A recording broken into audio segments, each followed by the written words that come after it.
¿Cómo funciona una bomba centrífuga? Una bomba centrífuga es una bomba de aletas, en la que el fluido se mueve a través de un impulsor desde el centro hasta la periferia. El líquido se mueve por las fuerzas de la inercia. ¿De qué elementos consta una bomba centrífuga? La carcasa de la bomba, que contiene una cámara en forma de espiral, un tubo que se ensancha. El impulsor, que está instalado dentro de la carcasa, sobre un eje. El eje está conectado a un motor, el cual hace girar el eje. Con el giro del eje, el impulsor también gira. A la salida de la bomba se encuentra un tubo con forma de cono, es decir, un difusor. El impulsor es el elemento principal de una bomba centrífuga. Es el elemento que actúa sobre el líquido y lo hace moverse. El impulsor incluye el buje del impulsor, el disco de conducción, los álabes o aletas, la llanta, la tuerca del impulsor. ¿Cómo funciona una bomba centrífuga? El motor gira el eje con el impulsor montado en él. Las aletas giratorias interactúan con las partículas del líquido, transfiriéndoles energía y acelerándolas. Las partículas aceleradas, debido a la fuerza centrífuga, se mueven del centro a la periferia de la rueda y terminan cayendo en la sección de paso de la carcasa con forma de voluta. Esta sección de paso aumenta en la dirección del flujo del líquido, lo que produce una disminución en la velocidad de circulación del líquido y, en consecuencia, un aumento de la presión. De la sección de paso, el líquido fluye hacia el difusor y luego hacia la tubería de presión. Como resultado de la salida del líquido de la parte central de la bomba, la presión en esta zona comenzará a descender, bajo la influencia de la presión atmosférica. El líquido entrará en la parte central de la bomba, de donde pasará a las aletas del impulsor. Las bombas multietapa también funcionan según este principio, solo que el líquido dispersado no fluye hacia la tubería de presión, sino hacia la entrada de una siguiente etapa. A la salida de la última etapa, el líquido fluye hacia el difusor. ¿Qué pasa si no hay agua en la bomba centrífuga? Para que el agua llene una bomba vacía, se debe extraer el aire de ella. ¿Será posible? El impulsor acelera las partículas de líquido y éstas se mueven bajo la acción de las fuerzas de la inercia, y la inercia depende de la masa. Las partículas del aire son mucho más ligeras que las del agua. El impulsor no podrá bombear el aire de la bomba debido a que es demasiado ligero y, en consecuencia, su inercia será demasiado baja. Si no se puede extraer el aire de la bomba, el agua tampoco la llenará. Por lo tanto, la bomba centrífuga debe llenarse con agua antes de ser encendida. Para evitar que el agua se escape cuando se apaga la bomba, se debe instalar una válvula de retención en el sistema.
El ciclo de refrigeración. Ahora que ya conoces el comportamiento del refrigerante, te será más fácil comprender el ciclo de refrigeración, que consiste en llevar el calor de una estancia hacia el exterior. Los componentes que participan en este proceso son compresor, condensador, válvula de control de flujo, evaporador y refrigerante, que es como la sangre del sistema que circula a través de ellos. El ciclo inicia cuando el refrigerante, en estado gaseoso, entra al compresor con baja presión y temperatura. Ahí se genera una fuerza que lo comprime y lo calienta. Sale y pasa al condensador o serpentín. Cuando ha recorrido 3/4 partes de este, se convierte en líquido. Esta condensación ocurre con ayuda del ventilador, que hace fluir el aire exterior, el cual recibe el calor del refrigerante. Al salir, tiene una alta presión y pasa a la válvula de control de flujo. Esta disminuye dicha presión, además de la temperatura. Después pasa al evaporador, y en las 3/4 partes del recorrido alcanza su punto de saturación y vuelve a convertirse en gas. Esta evaporación ocurre cuando el flujo de aire de la estancia le transmite calor al refrigerante gracias al ventilador o ventiladores del evaporador. A la salida, se tiene un gas de baja presión que inicia otra vez el ciclo en el compresor. Como ya te diste cuenta, el compresor y la válvula de control de flujo dividen el ciclo en alta y baja presión, mientras que el condensador y el evaporador los separan en estado líquido y gaseoso. Cuando el equipo de aire acondicionado realiza calefacción, lo hace por medio de resistencias eléctricas que se calientan y expulsan aire cálido. Para ello, no se utiliza el ciclo de refrigeración.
¿Cómo funciona un cilindro hidráulico?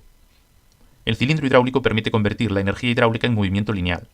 Los cilindros hidráulicos se utilizan para accionar plumas de excavadoras, máquinas elevadoras, así como para mover herramientas en máquinas y prensas. Construcción de un cilindro hidráulico. El cuerpo del cilindro está formado por un tubo cilíndrico, una base y una cabeza. La carcasa del cilindro hidráulico contiene un pistón, que es una pieza que divide el tubo del cilindro en dos cámaras. El pistón está equipado con empaquetaduras para permitir que el fluido fluya de una cámara a la otra. El pistón tiene un vástago unido a él, a través del cual la fuerza del pistón se transmite al mecanismo que mueve el cilindro hidráulico. La cabeza tiene un agujero a través del cual se mueve el vástago. La cabeza dispone también de una empaquetadura del vástago, con el fin de evitar la fuga de fluido del cilindro sobre el vástago, y un separador que elimina el polvo y la suciedad del vástago.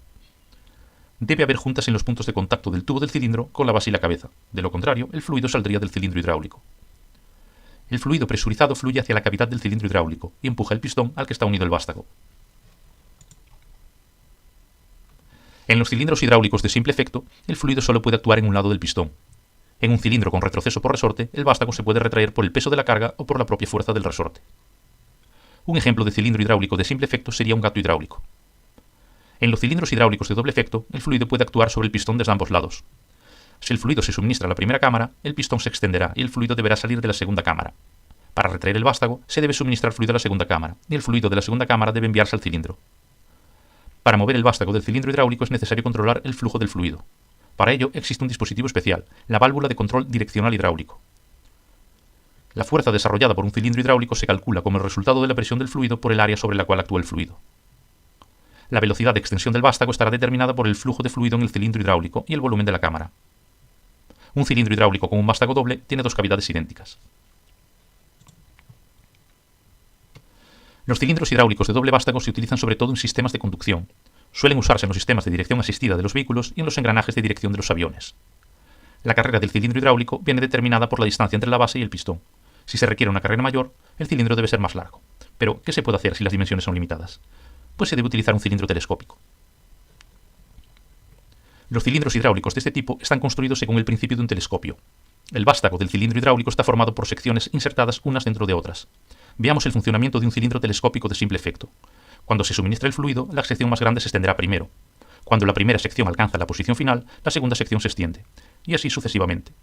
El cilindro telescópico se retrae por la carga externa. Solo es necesario conectar la cavidad interior del cilindro con la línea de descarga. En un cilindro hidráulico telescópico de doble efecto es necesario suministrar líquido a la cavidad opuesta. Cuando se suministra el líquido a la cavidad interior del cilindro, el vástago se extiende. Para retraer el vástago telescópico hay que suministrar líquido a la cavidad opuesta. Haber cursado equipos mecánicos es extremadamente valioso para un ingeniero eléctrico con enfoque en instalaciones industriales y comerciales, ya que proporciona conocimientos complementarios necesarios para diseñar, instalar, operar y mantener sistemas electromecánicos de manera eficiente e integrada. Estas son algunas aplicaciones clave de los temas cubiertos. Bombas, conocer su diseño, selección y operación permite coordinar la especificación de motores eléctricos adecuados, sistemas de control y variadores de velocidad, optimizando eficiencia energética y confiabilidad. Compresores y ventiladores, la selección y operación de estos equipos requiere comprensión de redes eléctricas y sistemas de arranque. Protecciones y regulación para evitar sobrecargas y mejorar la eficiencia de las redes de aire y refrigeración. Generadores de vapor, entender calderas y sistemas de vapor facilita la integración con controles eléctricos, sensores y sistemas de monitoreo, mejorando la eficiencia térmica y reduciendo emisiones. Climatización y refrigeración, saber dimensionar sistemas BAC y seleccionar motores eléctricos para compresores ayuda a garantizar condiciones ambientales óptimas en instalaciones comerciales e industriales. Turbinas y vibraciones, la alineación y balanceo de equipos rotativos afecta directamente la durabilidad de motores eléctricos y sistemas mecánicos conectados, lo que requiere conocimientos tanto mecánicos como eléctricos. Sistemas hidráulicos y neumáticos, estos sistemas suelen combinarse con motores eléctricos y controles para aplicaciones como automatización, levantamiento y transporte de materiales. Todos estos temas nos serán de gran utilidad, ya que nos darán un panorama mayor a conocer alguno de los equipos a los cuales haremos diseños eléctricos para poder suministrar de energía y tener una idea básica de cómo debemos afrontarlos y cómo instalarlos de manera que estos funcionen de manera correcta.